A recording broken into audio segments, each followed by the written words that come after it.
Shalom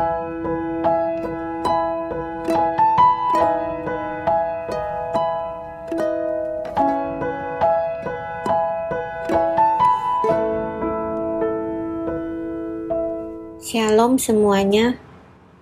Malam ini saya mau sharing mengenai masalah rumah tangga saya. Saya pacaran jarak jauh dengan suami karena kita beda kota selama kurang lebih 1 tahun.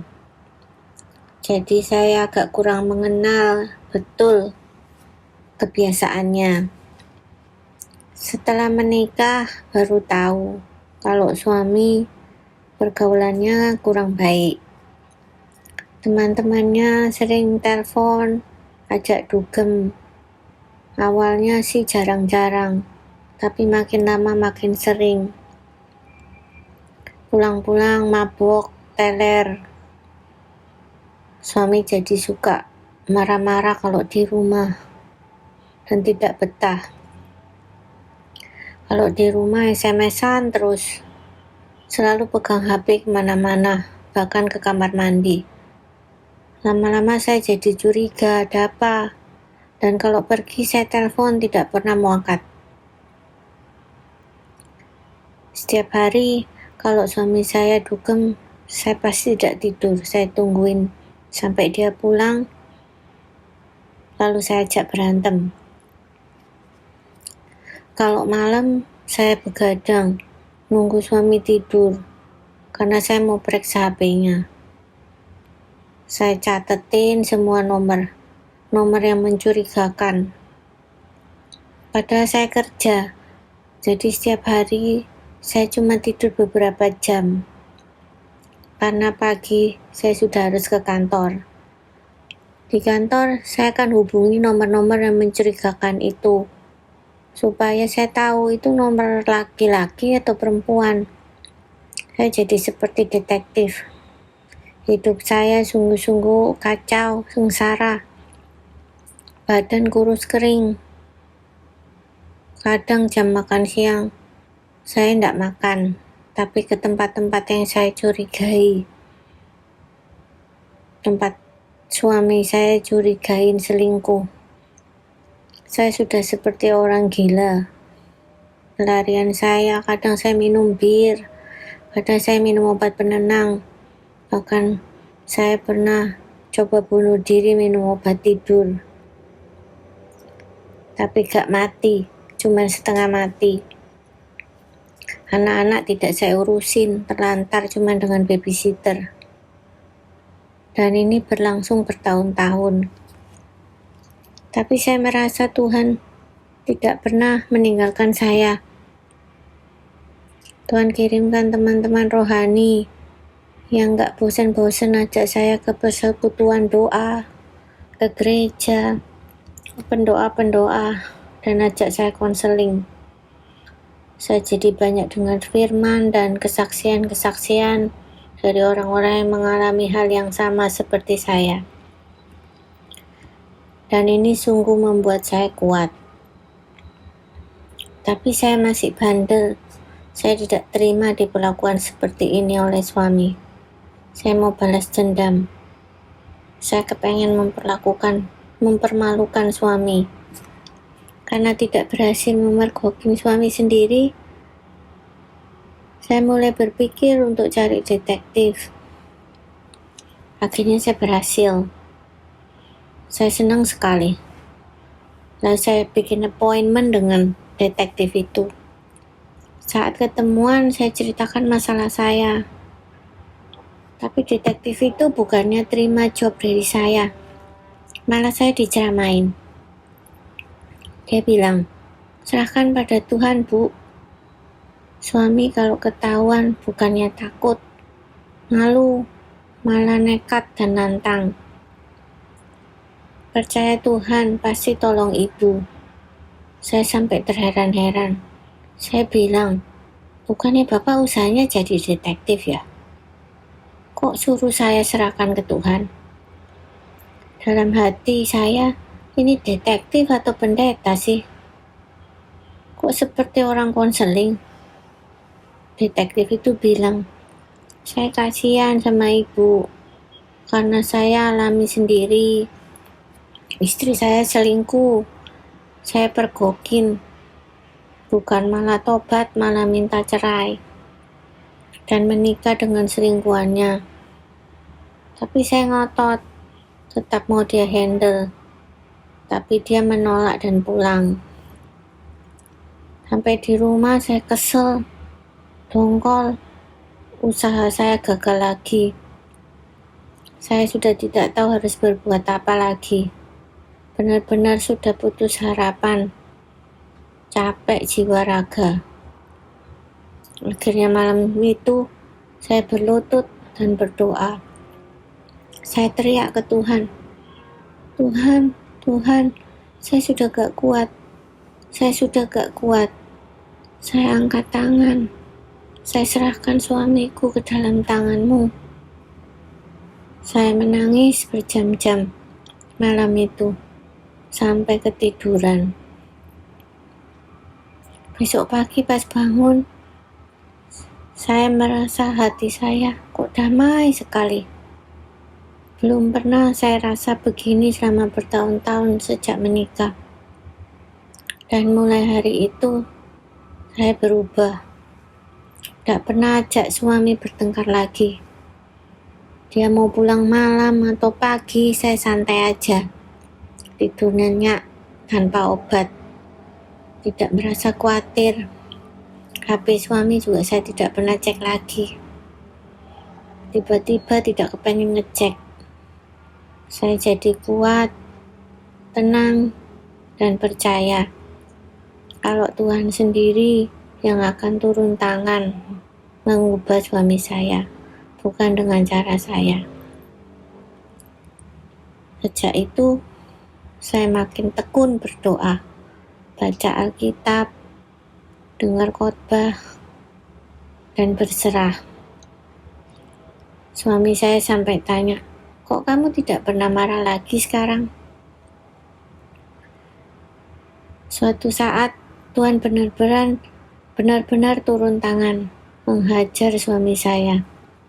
Beberapa kali pas suami berangkat dugem, dia pulang-pulang dalam keadaan babak belur, karena jatuh, kesandung, mobil tabrakan, dan lain-lain. Dia mengalami sial bertubi-tubi. Setelah musibah yang terjadi berulang-ulang itu, suami mulai jarang dugem dan akhirnya berhenti tidak dugem lagi. Dan beberapa lama kemudian, pas saya lagi tidur, saya dibangunkan oleh suami. Dia bilang, saya mau dibaptis. Tolong kamu bantu urusin ya. Saya sungguh-sungguh kagum sama Tuhan. Caranya menolong kita sungguh tidak terduga. Tahu begini saya cepat-cepat menyerah aja. Gak sampai jungkir balik setengah mati dulu. Dari pengalaman ini saya ambil kesimpulan. Yang paling susah diatur itu pikiran kita sendiri. Setiap hari seperti medan perang. Iblis itu selalu menjatuhkan kita lewat pikiran. Saat kita sudah mau tidak khawatir, tenang, pikiran ini selalu berkata, kamu kalau nggak cek suamimu, nanti dia di rumah selingkuhannya bagaimana? Keburu direbut orang bagaimana? Tunggu jawaban Tuhan itu kelamaan. Kamu itu orang berdosa. Tuhan nggak akan jawab doamu. Percuma berdoa. Tuhan cuma jawab orang benar saja. Tapi karena saya sering dengar khotbah, saya ngerti. Saya lawan dengan perkataan firman. Saya bilang, nyako iblis. Tuhan tidak pernah merancangkan kecelakaan, tapi masa depan yang penuh harapan. Tuhan tidak pernah kasih ular ketika kita minta roti. Tuhan datang untuk orang berdosa, bukan orang benar. Dan pikiran negatif itu jadi hilang sendiri. Dan kita jadi tenang lagi. Kedua, target Tuhan sebenarnya mau berubah kita. karena kita pasti punya kelemahan yang Tuhan mau ubah. Suami itu sebetulnya hanya alat Tuhan untuk merubah kita. Jadi kita harus berubah dulu, baru Tuhan ubah suami. Ketiga, tekun cari Tuhan, karena Tuhan itu Allah yang penuh belas kasih. Pasti Tuhan tidak akan tahan lihat air mata kita. Air mata kita ditampung di kirbatnya, dan akhirnya Tuhan akan menolong kita. Demikian kesaksian saya. Terima kasih Bu Eli yang sudah beri saya kesempatan untuk bersaksi. Terima kasih juga Tuhan yang sudah menolong hidup saya. Semoga kesaksian ini bisa memberi kekuatan pada orang-orang yang mengalami masalah yang sama. Jangan putus asa. Tuhan pasti akan tolong. Ya, puji nama Tuhan, haleluya. Yang saya ingat itu tadi tuh ada hal yang paling saya ingat, minum obat penenang itu ternyata nggak mati, setengah mati doang ternyata ya, setengah mati doang ternyata Bu NN itu katanya ya, nggak mati malah setengah mati. Terus tadi juga tentang itu detektif apa pendeta, ternyata Tuhan bisa kirim juga ya, bisa kirim orang yang menegur kita lewat detektif ya, haleluya. Lucu detektif itu ya, nggak mau terima job malah ngotbahin Ibu NN, tapi akhirnya dia sendiri menjadi bertobat ya, puji nama Tuhan. Shalom Bu NN, bisa dibuka mute-nya Bu, haleluya. Iya, shalom Pak Frans. Iya, nggak gemeteran lagi kan, nggak gemeteran kan ya?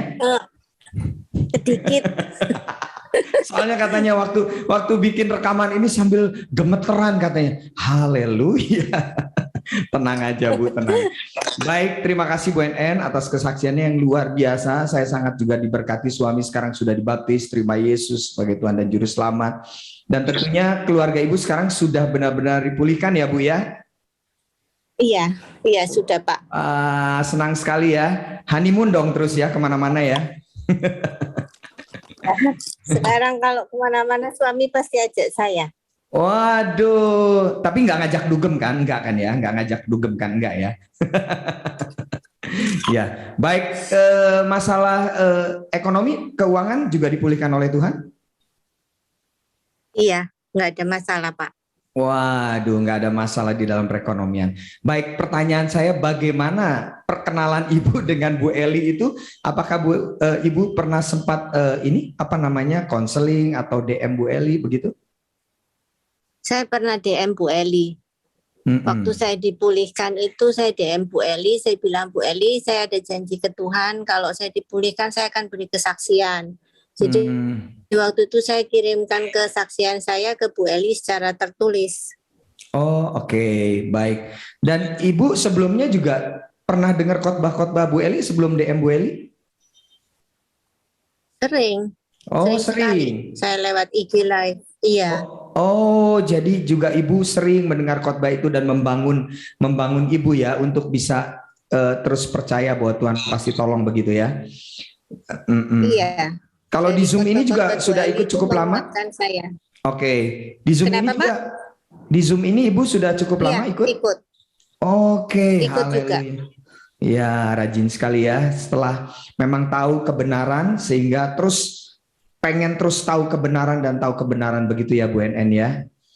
Haleluya, puji nama Tuhan. Dan sekarang bagaimana? Ibu ada putra putri ada? Ada ya. Sekarang mereka dengan papanya juga sudah oke semua, hubungannya sudah baik semua ya? Sudah. Justru mereka ada bilang sejak Mama ikut Tuhan Yesus, udah nggak pernah ada keributan lagi di rumah ini. Wah, tepuk tangan bagi kemuliaan nama Tuhan, luar biasa. Pokoknya ketika Yesus hadir sesuatu yang dahsyat terjadi begitu ya, Bu NN ya. Baik.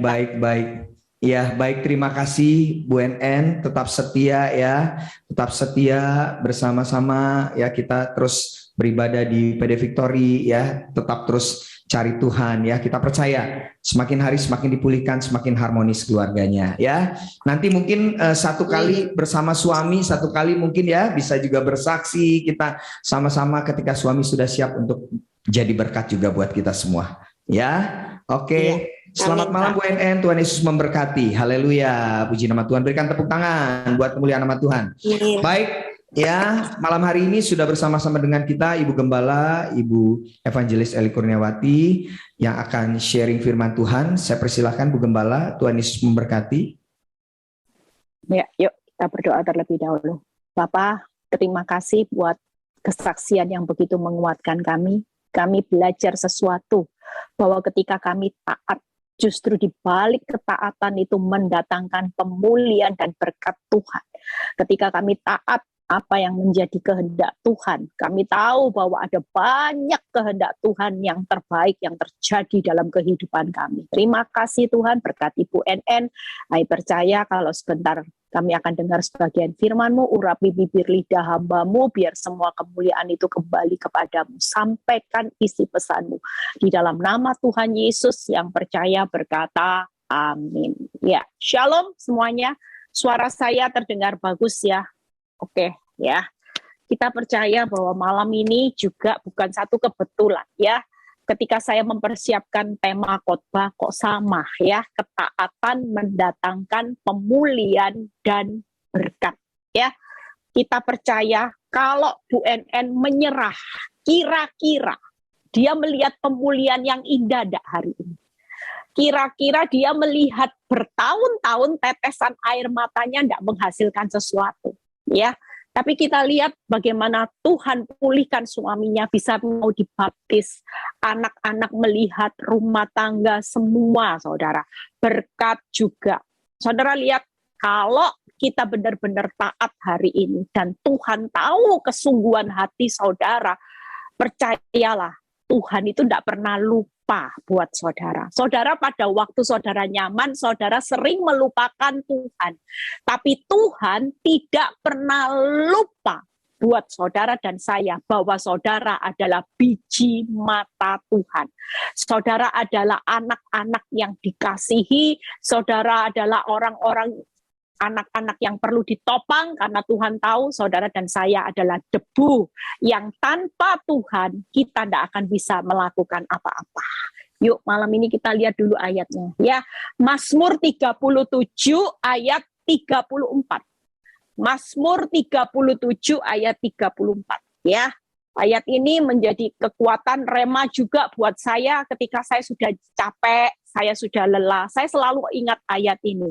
Nantikanlah Tuhan dan tetap ikuti jalannya.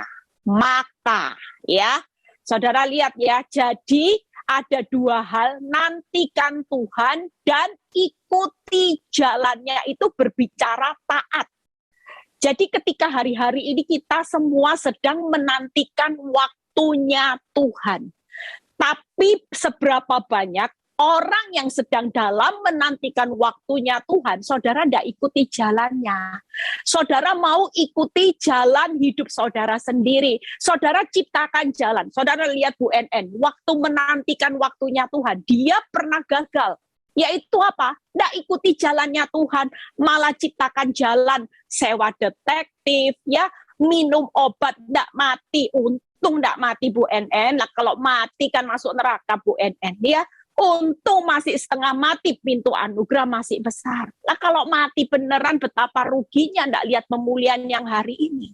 Itu sebabnya hari ini lihat, kalau saudara sudah menantikan Tuhan dan harus ada gandengannya, ikuti jalannya, maka ia akan mengangkat engkau untuk mewarisi negeri. Ketika kita melakukan dua hal, yang nanti saya akan bahas adalah bagaimana saudara dibalik mengikuti jalan Tuhan. Maka janji Tuhan tidak perlu diragukan. Dia akan mengangkat saudara dan saya untuk mewarisi negeri. Dan engkau akan melihat orang-orang fasik dilenyapkan. Makanya jangan ngiri dengan orang fasik. Hari ini yang ngiri sama orang fasik bertobat. Karena orang fasik, kalau saudara ngiri, saudara ambil jalan hidup orang fasik, cepat kaya, cepat sukses, cepat nyaman, yang cepat-cepat instan, itu ujungnya dilenyapkan. Jangan ambil shortcut, jangan ambil sesuatu yang berbau instan di masa sukar. Hari ini kalau firman Tuhan berkata nantikan, itu butuh kesabaran. Butuh satu kekuatan hati untuk teguh menantikan waktunya Tuhan, bukan waktu saudara. Tapi Tuhan ingatkan, ikuti jalannya. Ikuti jalan Tuhan, bukan jalan dunia yang menjanjikan kenikmatan karena saudara terus lihat orang fasik enak, orang fasik nyaman. Jangan pernah iri. Firman Tuhan jelas berkata, orang fasik dilenyapkan. Buat hidup saudara dan saya, jangan pernah pilih jalan yang instan tapi ujungnya lenyap. Kita mau justru hari-hari ini Tuhan sudah menyiapkan sesuatu yang mulia, sesuatu kekekalan. Jangan pilih dilenyapkan hanya karena saudara tidak sabar menantikan waktu Tuhan dan saudara sedang mengikuti jalan hidup saudara sendiri. Yuk kita bahas ya. Hari ini jangan menyerah. Menyerah itu bukan solusi. Selama masih ada nafas, 1 jam ke depan, mujizat masih bisa terjadi. 1 jam ke depan, solusi yang terbaik itu masih bisa terjadi. Mengikut Kristus selalu berbicara solusinya terbaik. Kalaupun hari ini engkau sudah punya cara, engkau kehabisan akal, mengikut Kristus 1 jam ke depan, 1 menit ke depan, dia tetap sanggup melakukan mujizat. Bahkan solusi yang terbaik itu selalu Tuhan sediakan. Yang jadi masalah hari-hari ini, di balik ketaatan kita mau koreksi diri. Apakah kita sudah taat sampai hari ini? Kalau hidupmu belum taat, saudara tidak akan lihat pemulihan seperti Bu NN. Kita percaya hari ini kita ini sedang dibangun, saudara. Satu pintu yang Tuhan tutup sampai hari ini, jangan pernah terus fokus kapan ini. Kalau saya fokus dengan satu pintu, hanya pintu suami, saya tidak melihat pintu pelayanan, saya tidak melihat pintu karakter Kristus dalam hidup saya tidak melihat pintu anak-anak, saya tidak pernah melihat pintu di mana suami saya juga hari ini sudah mengenal Yesus sebagai Tuhan dan Juru Selamat. Lepas iblis berusaha menggagalkan dia untuk jatuh, tapi saya terlalu percaya kalau suami saya sudah bisa terima Yesus, itu bukan perkara yang biasa, tapi menurut saya mujizat. Karena selama 15 tahun saya jadi istrinya, setiap kali kata Injil, setiap kali saya menaburkan benih firman, itu selalu dimentahkan. Dan dia berkata, kamu jangan pernah menginjili saya. Kamu jangan pernah ajak saya ke gereja. Karena saya tidak merasa lebih buruk dari orang-orang gereja, orang-orang Kristen. Itu sebabnya kalau hari ini hidupmu lagi di ujung penantian, jangan pernah menyerah. Yuk, 3 hal hari ini yang saya akan bahas, bagaimana ketaatan mendatangkan pemulihan. Pemulihan apa yang akan Tuhan kerjakan? 3 hal, yaitu yang pertama, sorak-sorai. Ya, pemulihan sorak-sorai itu yang pertama. Ya, saudara percaya hari ini kesabaranmu itu akan membawa nanti seperti saya, seperti Bu NN, lihat hasil yang memuaskan di bumi. Nanti di surga plus bonusnya apa, saudara? Ada berkas. Ada berkas yang saudara sedang bawa pulang. Ya. Yang kedua, ada hasil yang berharga. Percayalah, di balik ketaatan, selain saudara nanti bertemu dengan sorak-sorai hasilnya, saudara akan melihat hasil yang berharga, yaitu panen raya. Hari ini sabar, karena semuanya ini sedang dalam perjalanan. Tuhan tidak pernah lupa akan janjinya. Tuhan pasti menggenapi. Setiap saudara di balik ketaatan, walaupun bercucuran air mata, penderitaan, rasa sakit, tapi untuk saudara mau menikmati sorak-sorai hasil yang berharga, panen raya, saudara hari ini harus sabar. Saudara tidak bisa mempercepat waktunya Tuhan dan tetap ikuti jalannya. Yang ketiga, saudara akan menikmati mahkota kebenaran. Mahkota itu berbicara ujian akhir, berbicara garis akhir. Hari-hari ini yuk kita semua mau menikmati 3 hal ini, saudara. Yang namanya ujian akhir sampai garis akhir, mahkota kebenaran jangan sampai hilang. Hanya karena saudara berkata capek. Berkata rasanya ikut Kristus itu susah. Senyatanya, kalau hidupmu hari ini proses itu diperpanjang. Dulu saya ngomel. Kenapa? Tapi semakin arahnya ke sini, saya semakin menyadari. Ternyata saya dibawa Tuhan ke next level. Ketika saya dibawa ke next level, bukan hanya berkat yang next level, tapi kepercayaan Tuhan atas hidup saya, yaitu next level. Berkat kepercayaan perkara yang jauh lebih besar, itu sedang diberikan dalam kehidupan saya. Itu sebabnya hari ini yuk kita bahas bagaimana Bu Eli sorak-sorai, ya.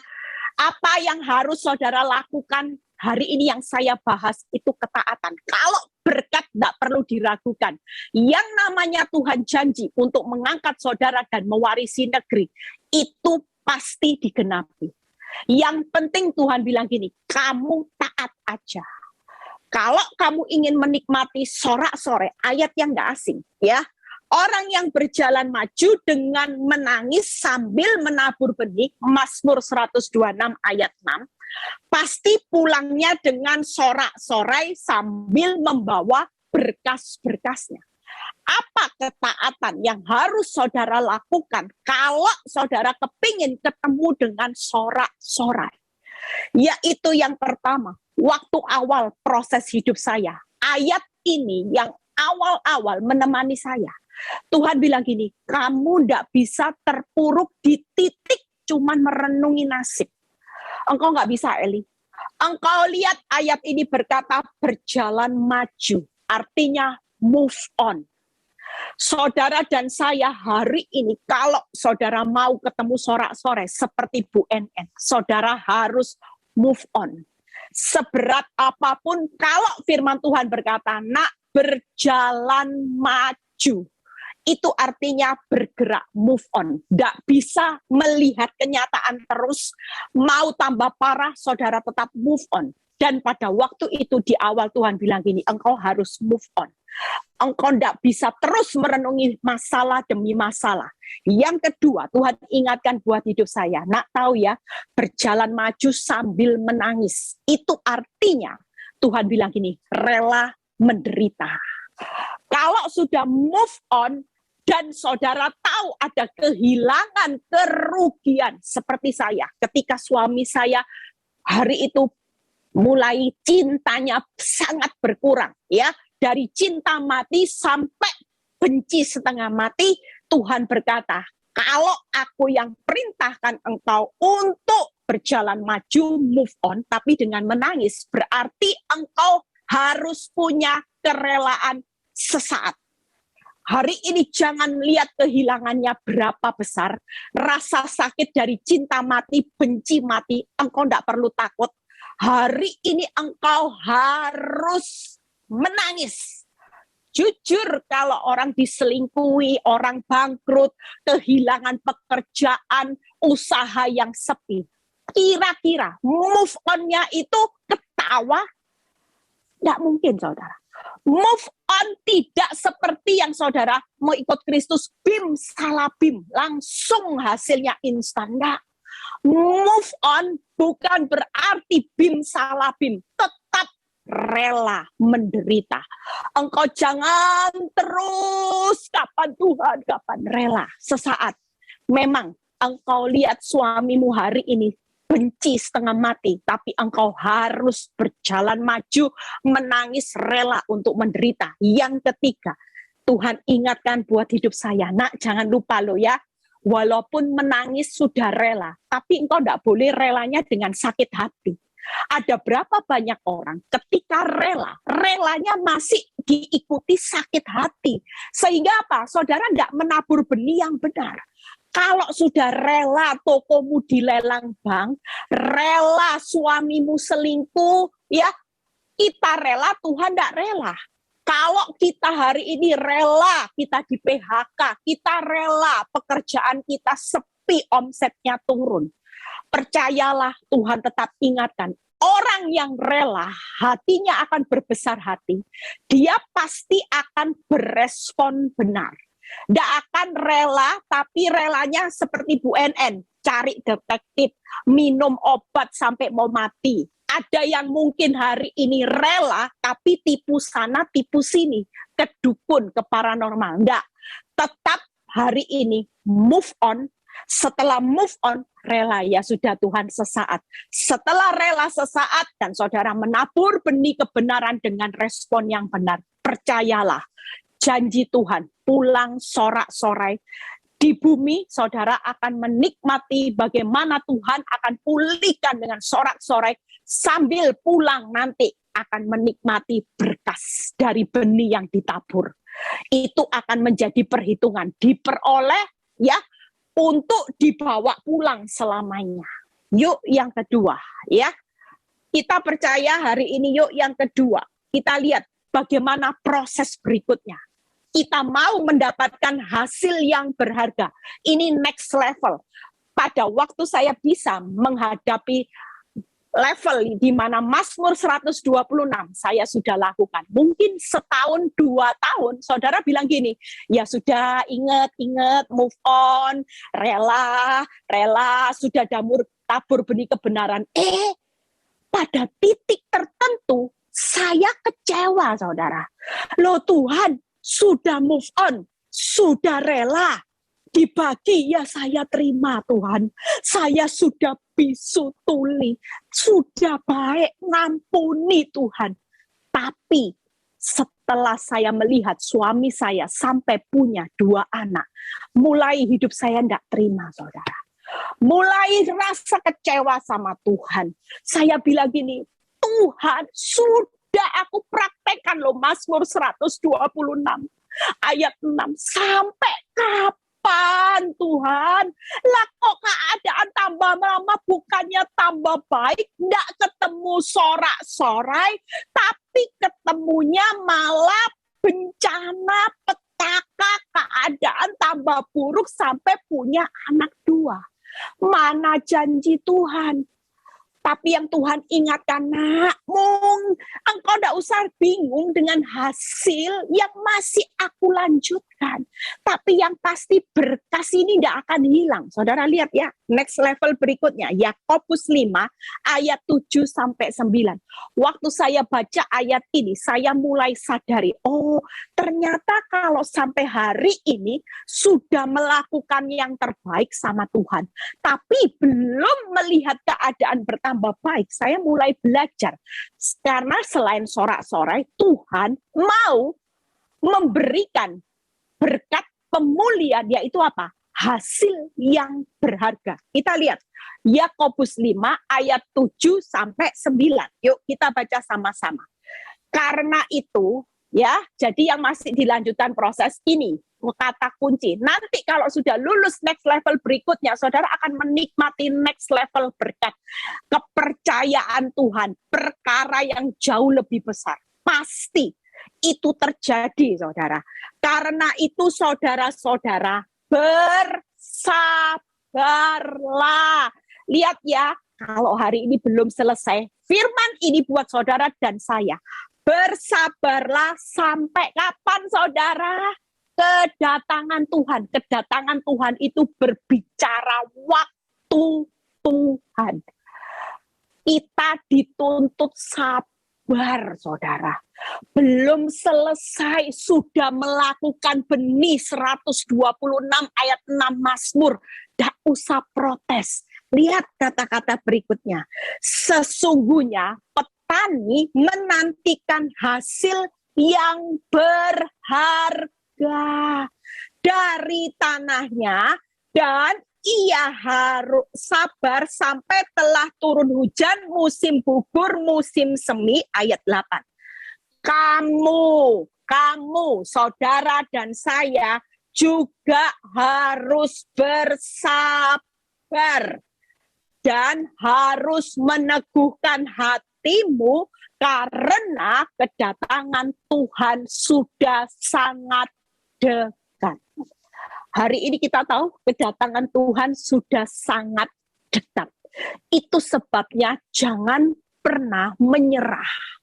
Sekalipun proses hidupmu dibesarkan apinya sampai 7 kali lebih besar, serasa engkau di ujung tanduk, seperti domba pembantaian sekalipun, dihimpit masalah demi masalah. Pesan Tuhan malam ini, bersabarlah ya. Artinya sampai waktunya Tuhan, karena kedatanganku sudah sangat dekat. Jangan pernah keluar dari prosesnya Tuhan. Yang kedua, firman Tuhan berkata, taat, teguhkan hatimu. Hari ini teguh, tabah. Walaupun hari ini engkau terhimpit, engkau seperti di ujung tanduk.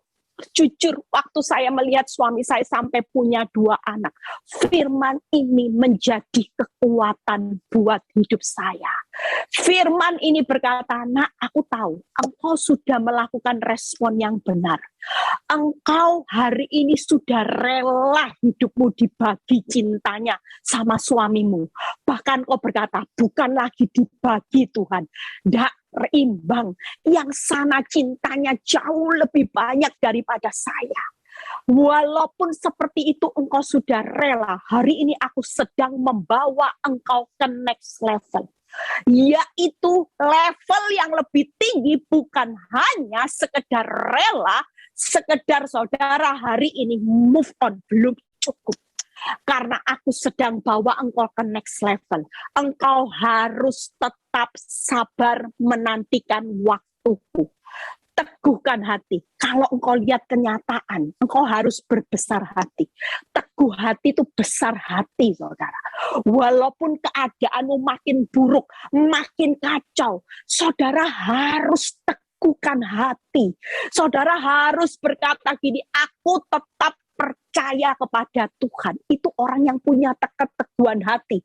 Saudara tidak bisa teguhkan hatimu melihat kenyataan. Tapi hari ini Tuhan mau saudara teguhkan hati melihat kuasa Tuhan yang besar. Itu yang kedua, ya, pesan Tuhan menjelang hari kedatangan Tuhan yang sangat dekat.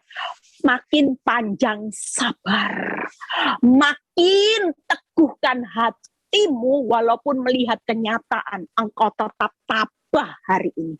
Ya, yang ketiga, yuk lihat. Saudara-saudara, janganlah kamu bersungut-sungut dan saling mempersalahkan. Yang ketiga, yaitu jangan banyak bersungut-sungut. Di level ini, saudara perlu taat. Kalau Tuhan berkata sabar, ekstra panjang sabar, teguhkan hatimu, besarkan hatimu, besarkan hatimu. Engkau tidak perlu lagi berkecil hati, tapi teguhkan hatimu. Yang ketiga, banyak mengucap syukur. Jangan bersungut-sungut, karena kalau 3 hal ini saudara bisa lakukan, saudara bukan hanya menikmati hasil sorak-sorai, tapi ada hasil yang berharga. Sesuatu yang berharga Tuhan sedang persiapkan buat anak-anak Tuhan di akhir zaman. Makanya hari ini tidak perlu takut. Dunia sedang berkecil hati. Orang fasik sedang dibawa Tuhan, arahnya dilenyapkan. Tapi buat saudara dan saya, sekalipun tahun depan ada banyak orang yang berkata, tahun yang sulit akan terjadi di tahun depan. Tahun yang sulit, yang sukar, dan tahun yang tambah parah. Banyak orang berkata seperti itu. Tapi percayalah, kalau hari ini engkau lulus di dalam ketaatanmu, ada berkat dan pemulihan yang akan Tuhan kerjakan. Apakah di balik proses saya hari ini saya tidak menikmati hasil yang sorak-sorai walaupun satu pintu belum dibuka? Oh, banyak saudara. Apakah saya tidak menikmati hasil yang berharga di tengah proses? Makanya saudara nanti lihat ya, tahun-tahun ke depan ada banyak orang yang akan melihat kebesaran Tuhan dibedakan. Orang yang taatnya sungguh-sungguh, dia akan dibawa Tuhan, arahnya naik. Itu tadi, Tuhan akan mengangkat saudara dan saya, bukan turun. Makanya hari ini, yuk sebelum meninggalkan tahun 2021, kalau proses itu masih berlanjut, mulai Tuhan ingatkan, engkau sudah move on, engkau sudah benar-benar menabur benih yang benar, engkau sudah rela, tapi aku belum puas. Aku mau engkau menikmati hasil yang berharga, yaitu tetap sabar menantikan waktuku. Jangan mempercepat waktuku. Yang kedua, tetap kuatkan, teguhkan hatimu, melihat keadaan yang makin parah, karena kau tahu, di balik sesuatu yang parah, aku tetap Tuhan yang sanggup memberi solusi yang terbaik dan membuat mujizat. Itulah Tuhan yang besar. Hari ini jangan pernah meragukan Tuhan. Yang ketiga, banyaklah mengucap syukur. Jangan bersungut-sungut sekalipun hasilnya makin parah. Hasilnya makin kacau balau. Hasilnya makin hancur-hancuran. Pesan Tuhan malam ini, 3 hal ini saudara dan saya akan lakukan, maka ada hasil yang berharga. Saya tidak tahu hasil yang berharga apa. Tahun depan yang Tuhan sudah sediakan buat saudara dan saya. Pastikan hari ini kita tidak pernah menyerah, supaya seperti Bu NN, dia menjara sorak-sorai, dia menjara hasil yang berharga dari Tuhan, dibawa ke next level sekalipun ketika dia tetap taat, dia tetap menyerahkan sepenuhnya kepada Tuhan, maka Tuhan tidak akan pernah berhutang. Yang ketiga, yuk kita baca. Ya, yang ketiga yaitu mahkota kebenaran. Yang terakhir, Fran siap ya nanti sebentar. Mahkota kebenaran, ya. Kita baca sama-sama. 2 Timotius 4, ya. Ini level yang paling ujian akhir, ya. Ujian akhir, mahkota kebenaran, garis akhir. Saudara dan saya kalau sudah lulus di level ini, wow, ya. Saudara jadi orang Kristen yang militan, pasti ya. Saya sudah melewati level-level ini dan saya ada di titik level di mana level saya menikmati mahkota kebenaran. Di balik ketaatan saya, di garis akhir saya terlalu percaya bahwa rasa sakit saya yang luar biasa ketika mahkota itu diberikan tidak sebanding dengan rasa sakit. Yuk kita baca bagaimana level yang ujian akhir, garis akhir. Yuk baca. Tetapi kuasailah dirimu dalam segala hal. Lihat ya, hari ini yang belum bertobat, bisa penguasaan diri hanya beberapa hal, mulai bertobat. Tuhan mau di level yang paling akhir, ujian akhir, kita harus bisa taat menguasai diri dalam segala hal. Tidak bisa jadi orang Kristen cuman pilih hal-hal yang enak. Tuhan kalau mengampuni 10 kali, oke. Tapi kalau 1 bulan lebih dari 10 kali, saya tidak bisa mengampuni lagi. Saya tidak bisa. Saya bukan seperti Bu Eli. Ada orang yang bilang seperti itu. Saya tidak bisa seperti Bu Eli. Karena Bu Eli itu murni dewa. Saya masih setengah dewa, setengahnya iblis. Nah, itu. Ya, saudara tidak bisa seperti itu. Jujur, kalau levelmu sudah dibawa Tuhan proses, saudara ketika proses berlanjut, saudara akan merasakan perbedaan. Saya merasakan perbedaan dari level yang pertama, next level yang kedua, yaitu menikmati hasil yang berharga, sampai saya menikmati level ujian akhir, garis akhir, saya bisa ada di level ini dan saya merasakan perbedaannya. Dulu kalau harga diri saya mulai disentil-sentil, saya tidak bisa penguasaan diri dalam segala hal. Misalnya, saya mulai disentil dengan masa lalu saya. Saya akan emosi, saya akan bilang gini, kamu dulu nikah sama saya, kamu kan tahu siapa saya. Kenapa hari ini kamu sentil-sentil lagi? Itu saya tidak bisa di area itu. Tapi ketika proses berlanjut, di mana Eli semakin berkurang, daging Eli semakin mati, dan kehidupan Kristus yang semakin nyata. Saya jujur, saya mulai ada di level ini. Ini jadi barometer saudara. Saudara ada di level mana? Hari ini pastikan, sorak-sorai, hasil yang berharga, mahkota kebenaran. Kita jara semuanya.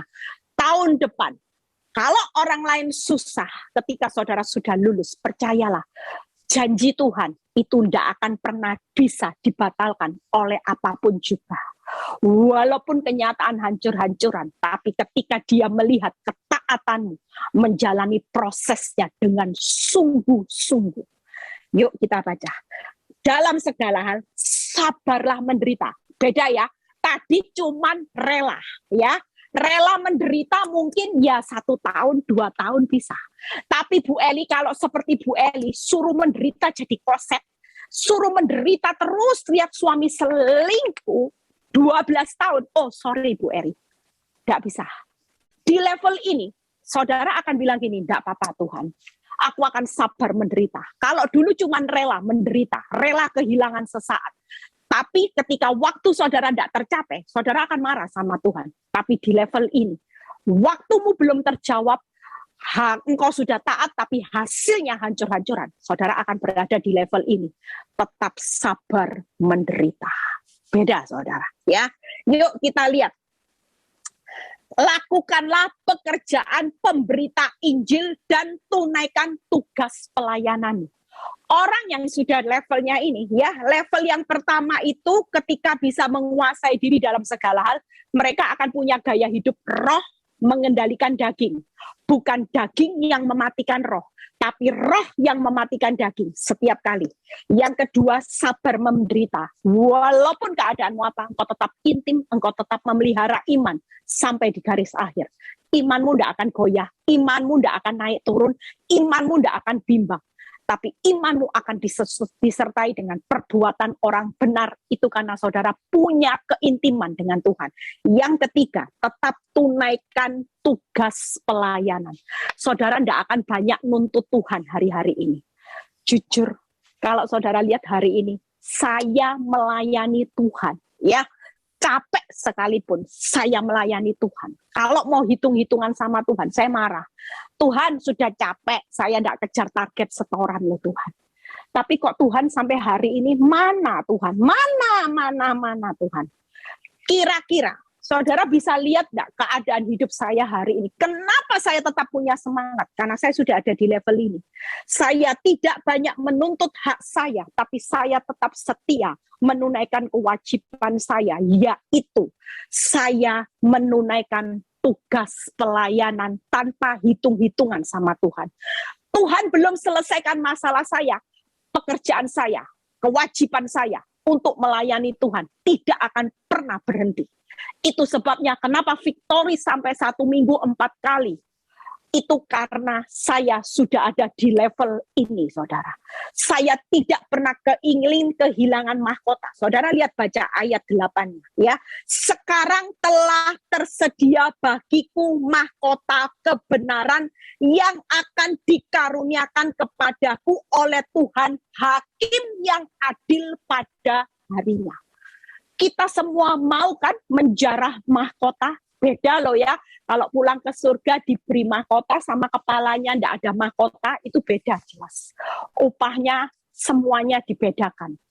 Kita percaya jadi anak Tuhan, hari Tuhan sudah sangat dekat. Saudara tidak usah bingung dengan masalah, jangan serius dengan masalah. Malam ini pesan Tuhan, 3 hal. Hari ini tidak ada lain cara saudara selain menantikan Tuhan dan tetap ikuti jalannya. Saudara akan diangkat mewarisi negeri, itu sudah jadi hak orang benar. Karena di balik ketaatanmu selalu ada pemulihan dan berkat.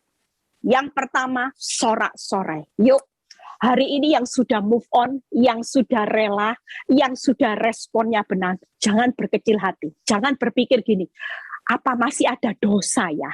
Kok sudah, tapi tambah parah. Saya dulu seperti itu. Apa saya salah ya Tuhan? Tidak ada yang salah.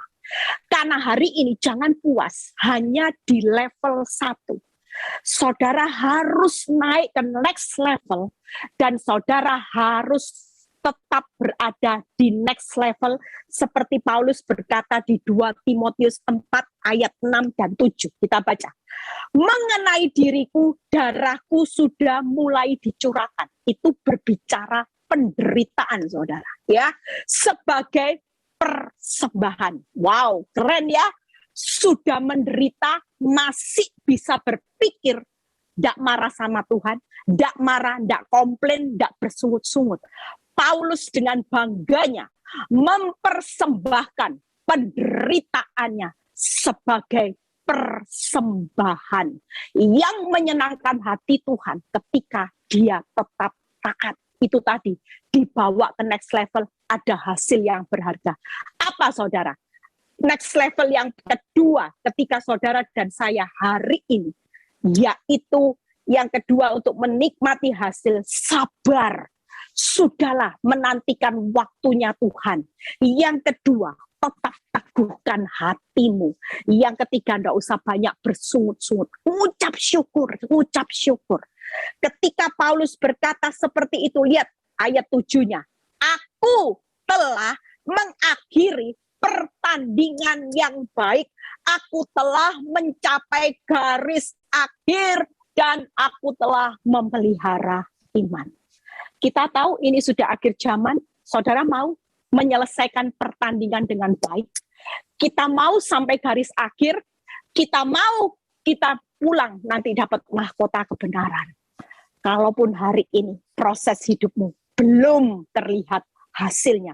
Sudah tahun 2021. Mana janji Tuhan? Mana pemulihan? Mana berkat-Mu Tuhan? Gak usah komplain. Mengucap syukurlah karena tahun ini yang belum dijawab Tuhan.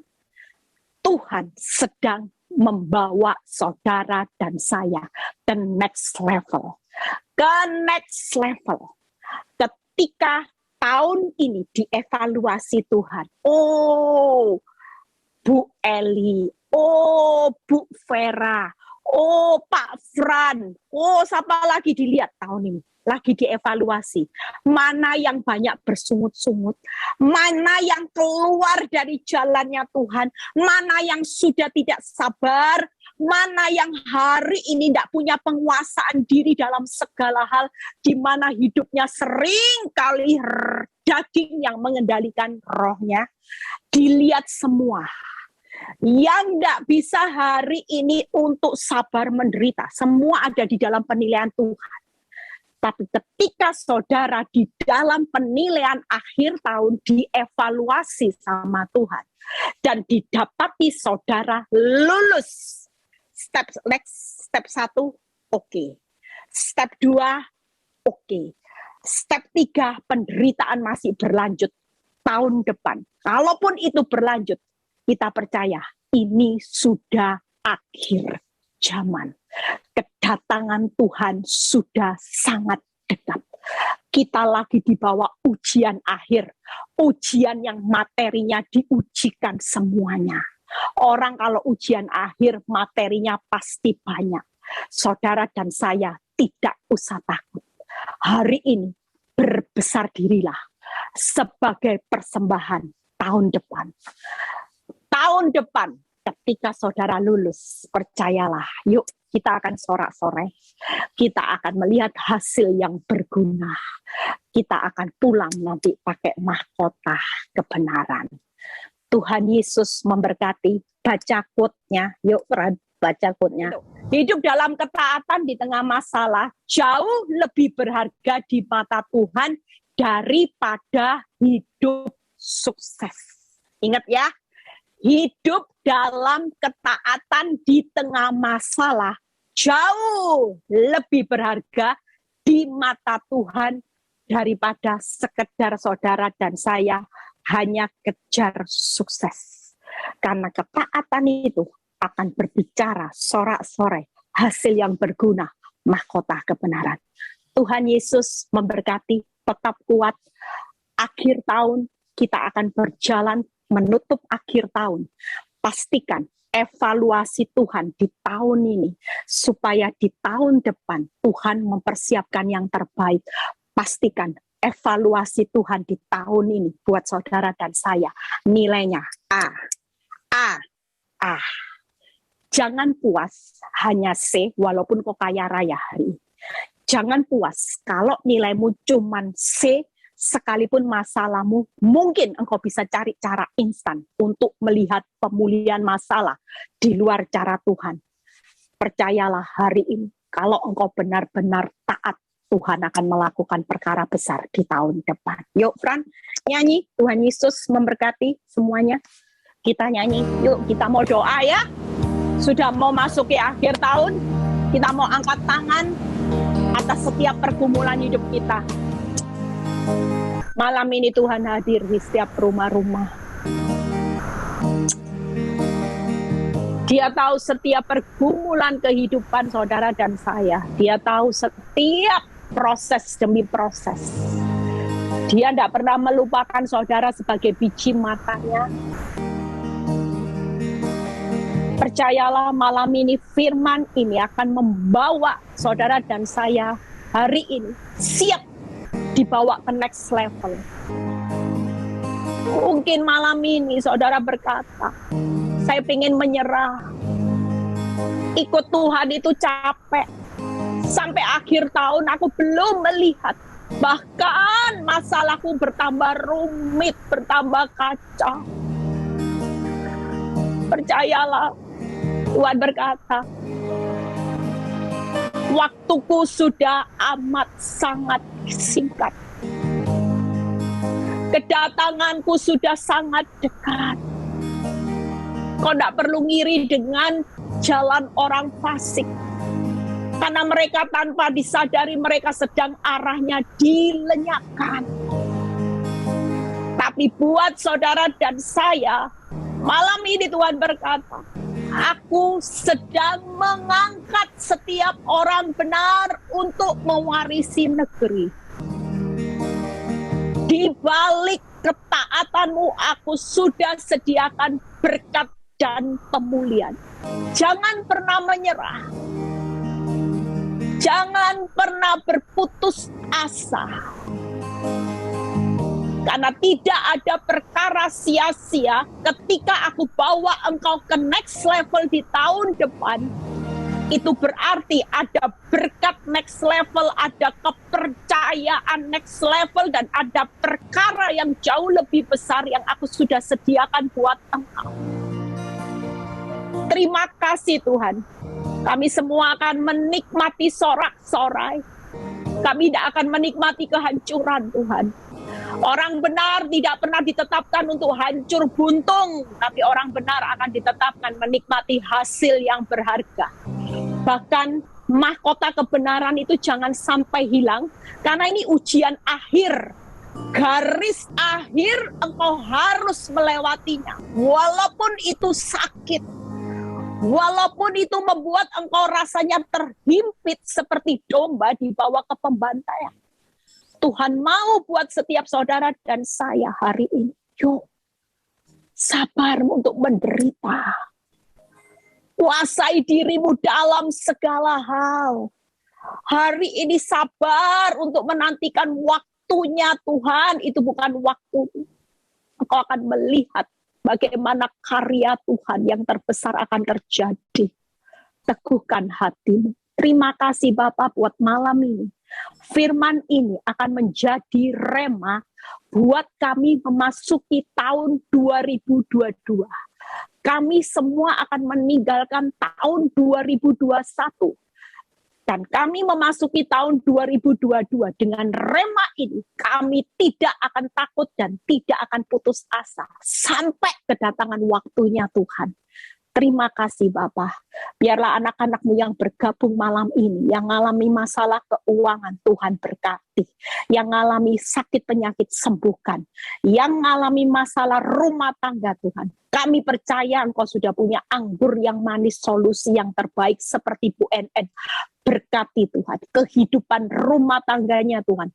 Beri dia di next level ini, penguasaan diri dalam segala hal. Sehingga ketika hidupnya hari ini sudah berbuah lebat, dia akan melihat bagaimana Tuhan berkati suami anak-anak. Terima kasih Bapak, berkati yang sudah melayani hari ini, malam ini Tuhan. Jeripaya mereka tidak pernah sia-sia. Terima kasih Tuhan buat malam ini. Kalau sebentar kami mau berpisah satu dengan yang lain, kami sudah dikenyangkan dengan firman-Mu, kami sudah diberkati dengan kesaksian Bu NN. Kami percaya ini akan jadi rema kekuatan. Biar kalau sebentar kami berpisah satu dengan yang lain, kami menerima berkat Abraham, Ishak, Yakub, damai sejahtera Allah Bapa, Putra dan Roh Kudus menyertai saudara dan saya mulai saat ini sampai Maranatha Tuhan Yesus datang kedua kali, yang diberkati dan percaya berkata amin. Tuhan Amin. Yesus memberkati. Iya.